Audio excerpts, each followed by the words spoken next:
पुरुष जनन तंत्र।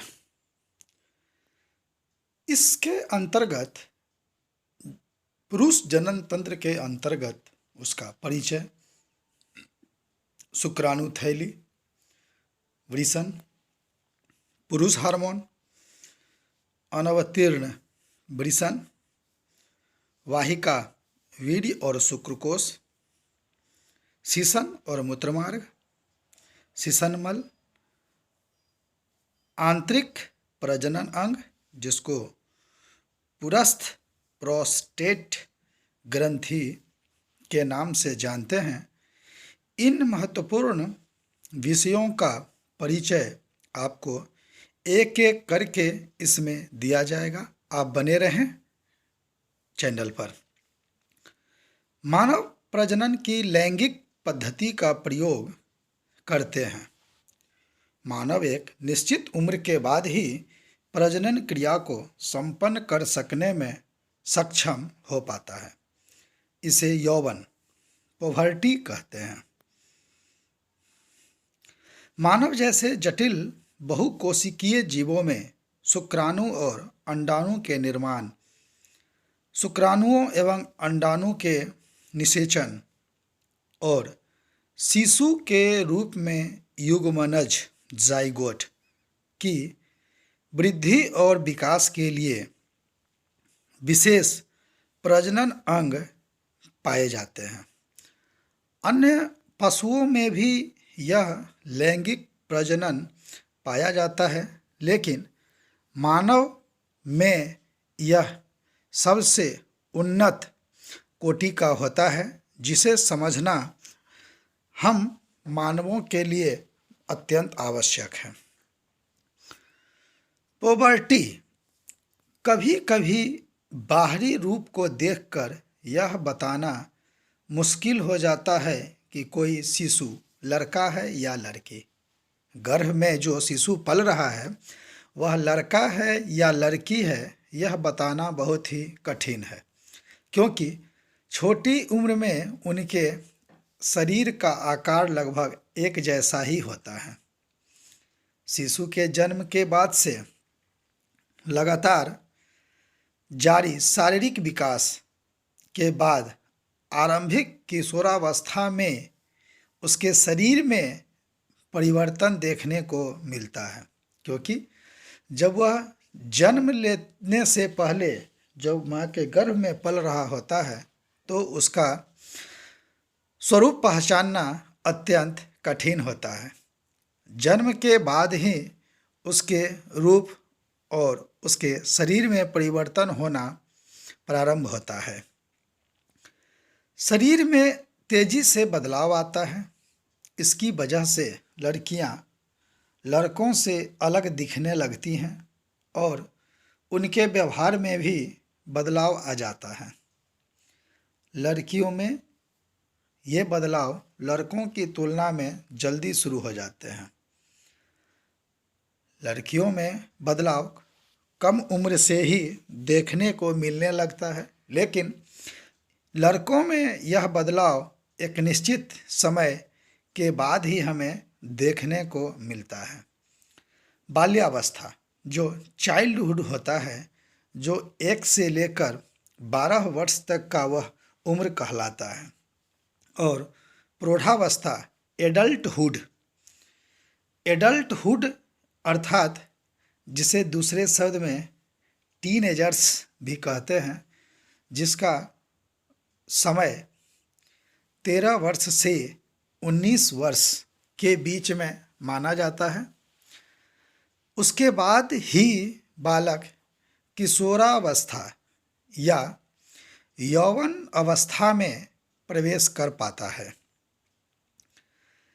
एडोलेसेंस जिसे हम लोग कहते हैं प्रौढ़ावस्था, इस उम्र में लड़कों और लड़कियों के शरीर में नर व मादा सेक्स हार्मोन बढ़ जाते हैं और इनकी वृद्धि उनके शरीर में व्यापक बदलावों की वजह बनती है। लड़कों में वीर्य कोश टेस्टिस और लड़कियों में अंडाशय अलग अलग हार्मोन निर्मित करते हैं, इसलिए वे अलग अलग तरीके से विकसित होते हैं। अंततः लड़के और लड़कियां लैंगिक रूप पर परिपक्व हो जाते हैं। परिपक्व होने का अर्थ होता है कि अब उनमें सेक्स ग्लैंड्स काम करने लगते हैं और वे प्रजनन में सक्षम हो जाते हैं। यही यौवन पुबर्टी कहलाता है। आमतौर पर लड़का 13 से 14 वर्ष की उम्र में यौवन प्राप्त करता है, जबकि लड़कियां यह 10 से 12 वर्ष की उम्र के बीच में ही हो जाता है। यौवन प्राप्त करने के बाद नर जननांग वीर्यकोश, नर युग्मक जिन्हें शुक्राणु स्पर्म कहा जाता है का उत्पादन करने लगते हैं और मादा जननांग अंडाशय, मादा युग्मक जिन्हें अंडाणु ओवा और एग्स कहा जाता है। तो इस तरह से दोनों के उम्र में यह अलग अलग समय में होता है। लड़कों में 13 से 14 में, जबकि लड़कियों में 10 से 12 में, क्योंकि उसका ग्रोथ रेट जो है वह ज़्यादा है। उसके हार्मोन्स पुरुषों के हार्मोन की तुलना में तेज़ी से बढ़ते हैं और तेज़ी से परिपक्व भी होते हैं, इसलिए उनका विकास शारीरिक रूप से भी हमें विशेष रूप से देखने को मिलता है। जब ये अंडाणु और शुक्राणु का उत्पादन करने लगते हैं तो इसके साथ ही नर और मादा जननांग यौवन की शुरुआत के साथ सेक्स हार्मोन भी स्रावित करने लगते हैं। यह सेक्स हार्मोन मस्तिष्क से नियंत्रित होता है, जो शरीर को इस चीज़ का संकेत देता है। वीर्यकोश टेस्टोस्टेरोन नाम का नर सेक्स हार्मोन स्रावित करता है और अंडाशय एस्ट्रोजन और प्रोजेस्टेरोन नाम के 2 मादा सेक्स हार्मोन स्रावित करता है। इसका अर्थ है कि पुरुष में एक ही प्रकार का सेक्स हार्मोन है, टेस्टोस्टेरोन, जबकि महिलाओं में यह 2 तरह का है, एस्ट्रोजन और प्रोजेस्टेरोन। इसलिए यह सेक्स हार्मोन महिलाओं में तेज गति से डेवलप होता है, जिसके कारण उनमें पुरुषों की तुलना में सेक्स की प्रबल क्षमता, प्रबल प्रक्रिया भी उत्पन्न होती है। यह एस्ट्रोजन और प्रोजेस्टेरोन जो सेक्स हार्मोन स्रावित करता है, यही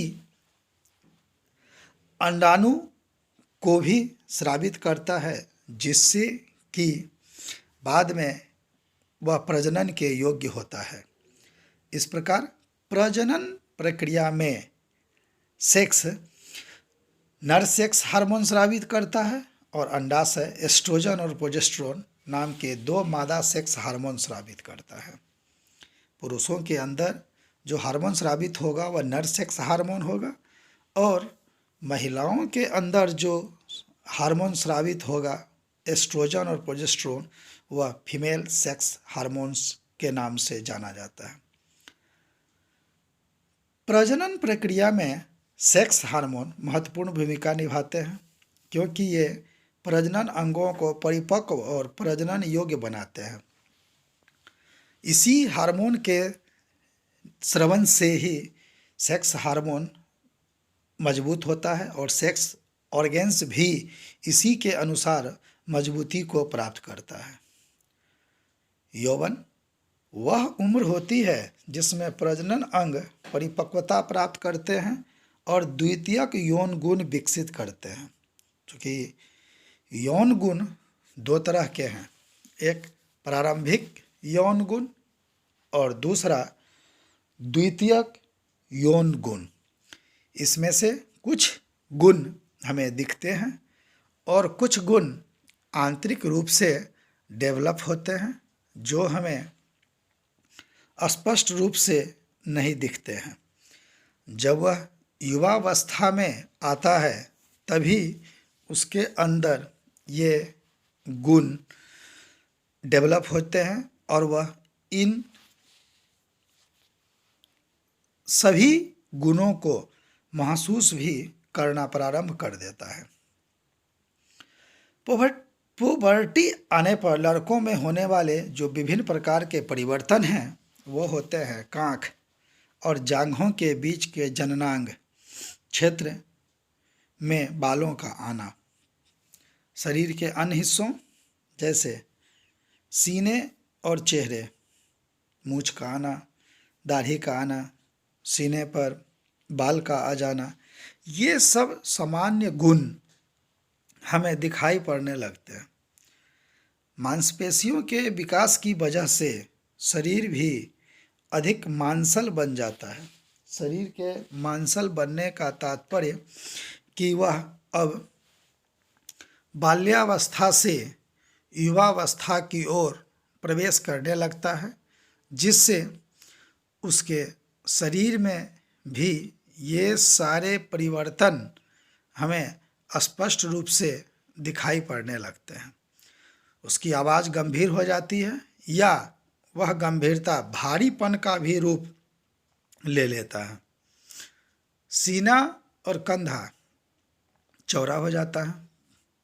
लिंग और वीर्यकोश बढ़ जाता है। उसके लिंग में भी परिवर्तन और कारापन आने लगता है और उसका वीर्यकोश भी बड़ा हो जाता है। वीर्यकोश शुक्राणु बनाना प्रारंभ कर देता है। प्रौढ़ावस्था से संबंधित भावनाएं और यौन इच्छाएं विकसित होने लगती है। लड़कों में ये बदलाव वीर्यकोश से स्रावित होने वाले नर सेक्स हार्मोन की वजह से आते हैं। वीर्यकोश में जब शुक्राणु बनना प्रारंभ करता है तभी लड़कों के अंदर सेक्स की भावना जागृत होती है और वह सेक्स करने के लिए आगे बढ़ने की कोशिश करने लगता है। यह उसके मन का भाव सेक्स हार्मोन की वजह से ही आता है। पुबर्टी आने पर लड़कियों में होने वाले परिवर्तन जो होते हैं वह है कांख और जांघों के बीच जननांग क्षेत्र में बालों का आना। यह जैसा लड़कों में होता है उसी प्रकार लड़कियों में भी होता है। स्तन ग्रंथि या स्तनों का विकास होता है और वे आकार में बड़े होने लगते हैं। कुल्हे चौड़े होने लगते हैं। शरीर के विभिन्न अंगों जैसे कुल्हे और जांघों पर अतिरिक्त चर्बी जमा होने लगती है। डिंबवाही नलिकाओं, फैलोपियन ट्यूब्स, गर्भाशय, यूट्रस, इनमें भी विकास देखने को मिलने लगता है।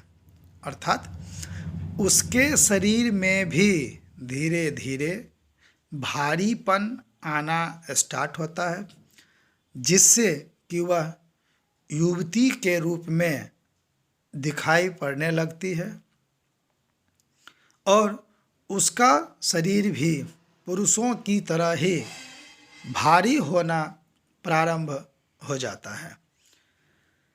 यह उसके अंदर होने वाले टेस्टोस्टेरोन और एस्ट्रोजन के निर्माण और तीव्र गति से विकास के कारण ही हो पाता है। योनि का भी आकार बढ़ने लगता है। अंडाशय अंडाणु निर्मित करना शुरू कर देते हैं। माहवारी मेंस्ट्रुएशन शुरू हो जाता है। प्रौढ़ावस्था से संबंधित भावनाएं और यौन इच्छाएं विकसित होने लगती है। लड़कियों में होने वाले ये सभी बदलाव अंडाशय से स्रावित होने वाले मादा सेक्स हार्मोन एस्ट्रोजन और टेस्ट के कारण ही संभव हो पाता है। जब उसके अंदर अंडाणु जो 10 वर्ष के बाद कभी भी प्रारंभ हो सकता है, वह अंडाणु के बनने के कारण ही उसका मेंस्ट्रुएशन साइकिल शुरू होता है, जिससे कि उनके अंदर युवती होने का एहसास हो जाता है और वह शर्मीली भी होने लगती है ये सब उसके युवावस्था का लक्षण होता है।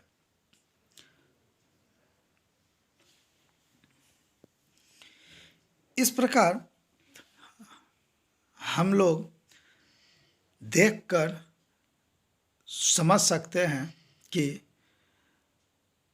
मेंस्ट्रुएशन उसके अंदर चलने वाली एक अनवरत प्रक्रिया होती है जो उसके 45 वर्ष से 50 वर्ष की उम्र तक यह प्रक्रिया चलते रहता है, जो इसके फर्टिलिटी का भी परिचय होता है। एक उम्र के बाद 45 से 50 वर्ष की उम्र को पार करने के बाद अलग अलग महिलाओं में यह उम्र अलग अलग हो सकता है। उसके बाद वह अंडाणु निर्मित करना बंद कर देता है, और जब वह अंडाणु निर्मित बंद करता है तो उनके अंदर जो फर्टिलिटी उत्पादकता का गुण है वह गुण भी उनके समय के साथ ही समाप्त हो जाता है। इसका अर्थ यह है कि उस माहवारी मेंस्ट्रुएशन के बंद होने के बाद उसमें संतान उत्पत्ति की क्षमता लगभग समाप्त हो जाती है। पुरुष प्रजनन प्रणाली में निम्नलिखित अंग शामिल हैं: वीर्यकोश, अंडकोश, अधिविशन, शुक्राणु वाहिनी, शुक्राणु या वीर्यपुटिका, प्रोस्टेट ग्लैंड और लिंग। ये महत्वपूर्ण ऑर्गेन्स हैं जिससे इंग्लिश में testis, scrotum, epididymis, vas deferens, sperm duct, vesicles, prostate gland और पेनिस नाम से जानते हैं।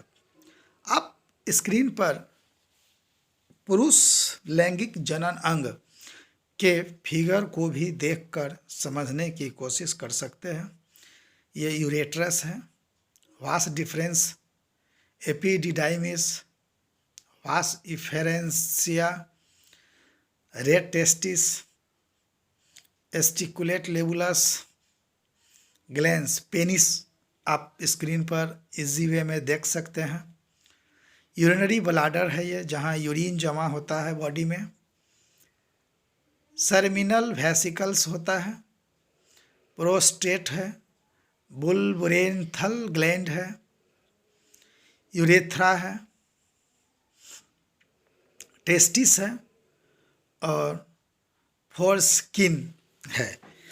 इन अंगों को जब आप देखेंगे तो आपके इसके स्ट्रक्चर में ही स्पष्ट दिखेगा कि जो यूरिनरी ब्लाडर को बाहर निकालने की नली है, वह नली और स्पर्म को बाहर निकालने की नली दोनों अलग अलग जगह से जुड़ी हुई है। आप इसे और भी इजी वे में समझ सकते हैं कि वीर्यकोश टेस्टिस अंडाकार होता है, जो आपको चित्र में भी दिख रहा है। टेस्टिस का रूप अंडाकार है। पुरुषों की उदर गुहा एब्डोमिनल कैविटी के यह बाहर स्थित होता है, शरीर के अंदर यह नहीं होता है। एक पुरुष में 2 वीर्यकोश होते हैं। वीर्यकोश पुरुषों में प्राथमिक प्रजनन अंग होता है।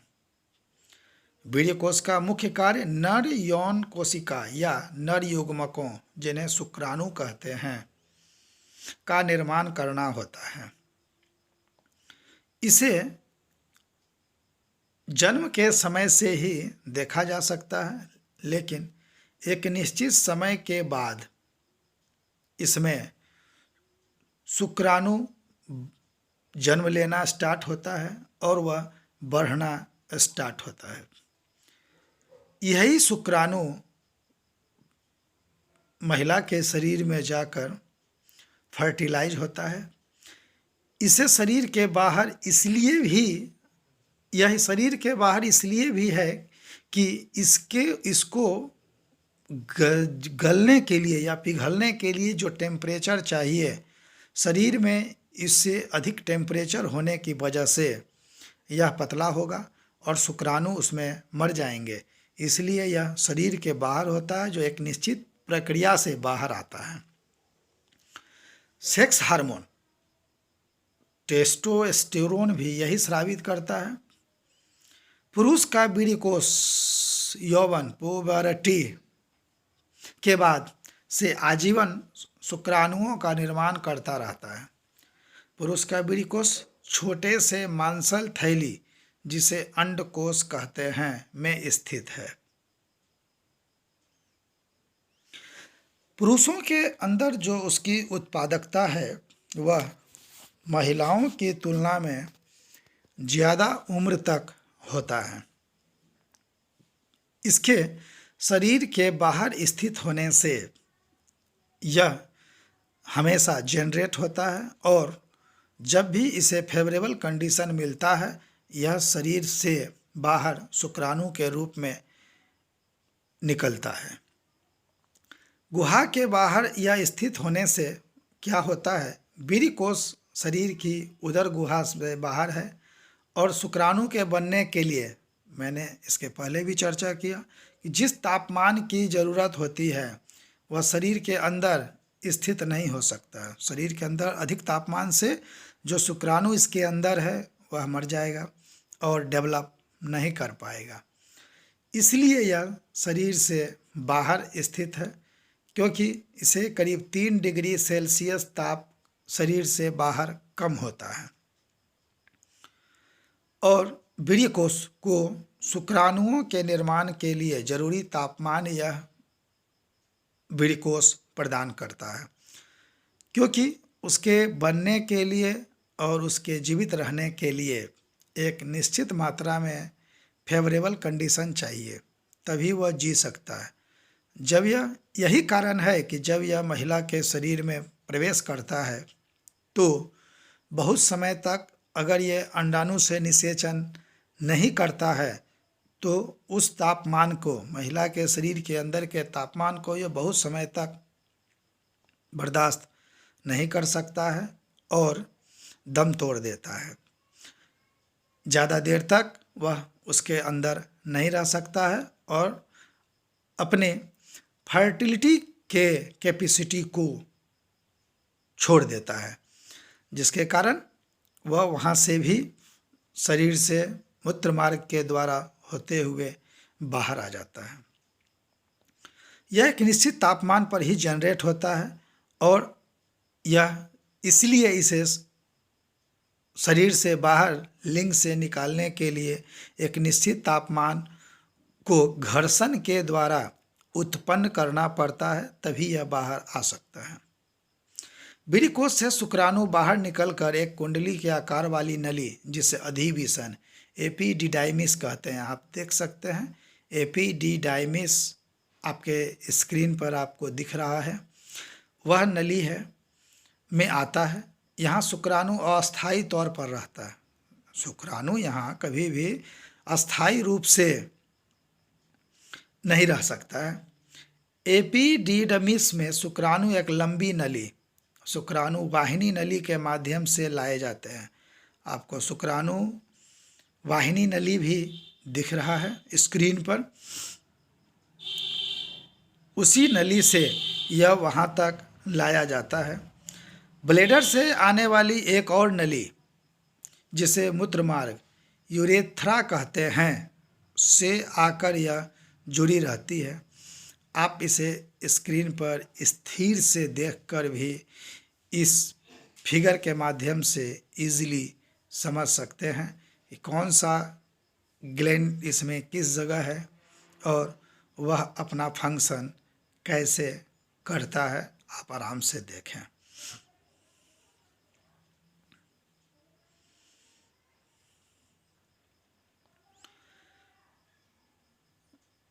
शुक्राणु शरीर में भी बहुत ही सुरक्षित तरीके से रहता है और उसे बाहर निकालने की प्रक्रिया भी अत्यंत सुरक्षित है और यह कई सुरक्षा तंत्रों से होकर गुजरता है। शुक्राणु नली के सहारे ही शुक्राणु या वीर्यपुटिका, सेमिनल वेसिल्स कहे जाने वाले ग्लैंड्स, सेमिनल वेसिल्स आपको स्क्रीन पर दिख रहा है, राइट साइड के दूसरे नंबर पे सेमिनल वेसिल्स है। ग्लैंड्स और प्रोस्टेट ग्लैंड शुक्राणु में अपने स्राव को मिला देते हैं। जो इनके पास मटेरियल्स है वो शुक्राणु के साथ मिला देते हैं और शुक्राणु अब तरल पदार्थ में कन्वर्ट हो जाता है। यह तरल पदार्थ एवं शुक्राणु सम्मिलित रूप से वीर्य सीमेन कहलाता है और यह तरल और गाढ़ा पदार्थ के रूप में परिवर्तित हो जाता है। उसमें जो तरल पदार्थ है वही शुक्राणु को जीने के लिए निश्चित तापमान और फेवरेबल मटेरियल्स जो उसे जीने के लिए चाहिए वह प्रदान करता है, जिससे कि वह इजी वे में खुद को सरवाइव कर सकता है। इसके बिना वह जो जीवन जीने के लिए आवश्यक पोषक तत्व है, न्यूट्रिएंट्स, उसे नहीं मिलेगा और वह आगे की ओर नहीं बढ़ पाएगा। इस प्रकार शुक्राणु या वीर्यपुटिका जो सेमिनल वेसिकल्स है और जो आगे चलकर प्रोस्टेट ग्लैंड के स्राव शुक्राणु को पोषण प्रदान करता है, न्यूट्रिशन, और इसी के कारण यह आसानी से आगे की ओर जा भी पाता है। मूत्रमार्ग शुक्राणुओं और मूत्र के लिए आम रास्ता बनाता है। एक निश्चित जगह पर आप देख रहे हैं कि एक निश्चित जगह पर आने के बाद दोनों के लिए एक रास्ता होता है, जबकि उसके पहले दोनों के रास्ते अलग अलग हैं। मूत्रमार्ग शुक्राणु को लिंग तक ले जाता है जो शरीर के बाहर खुलता है। प्रजनन के उद्देश्य से संभोग के दौरान जो इंटरकोर्स के नाम से भी जाना जाता है, पुरुष का शरीर लिंग से शुक्राणुओं को महिला के शरीर की योनि में प्रवेश करवाता है। वहीं उसे घर्षण के द्वारा एक निश्चित टेम्परेचर दिया जाता है, जो टेम्परेचर से जनरेट होकर वह महिला के शरीर की योनि में प्रवेश करता है, जहां उसे एग से मुलाकात होगी और वह नए सिरे से फर्टिलाइज होता है और वही फर्टिलाइज एग बाद में चाइल्ड के रूप में कन्वर्ट हो जाता है। मित्रों, आपको ये वीडियो कैसा लगा आप निश्चित रूपेण कमेंट में लिखें। सब्सक्राइब कर लें ताकि आप फीमेल रिप्रोडक्टिव सिस्टम को भी सही तरीके से चित्र के साथ समझ सकें।